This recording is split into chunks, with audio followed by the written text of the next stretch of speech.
Hari ini kita akan hantar lagi 15 pizza ke masjid sasaran kita. Masjid apa? Korang just ikut je kita. Malah nangkei. Gagal. Kepala aku sangkut. Tu masjid tu aku pernah pergi Danish, tapi aku tak tahu nama dah, aku lupa. Danish yang bawa hari tu, dekat situ dia punya belajar Taufiz dulu. Tapi Danish tak ada lah. Danish jauh. Okay, sekarang ni kita dah pun dekat sampai di Masjid Jami' Pekan Sungai Buloh. Sungai Buloh? Okey, kita nak check parking dulu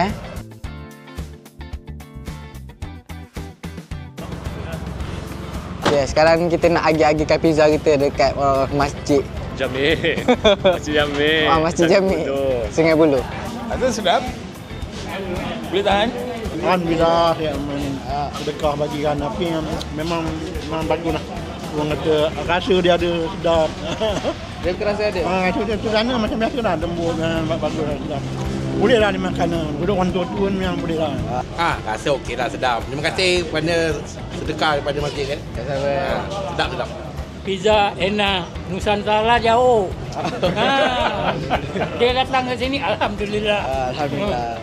Okay, dah pun selesai kita membagi 15 pizza di Masjid Jami' Sungai Buloh. Alhamdulillah, tadi memang semua orang kata sedap. Pizza kita letak dia sambil lecing, terperap-perap hilang.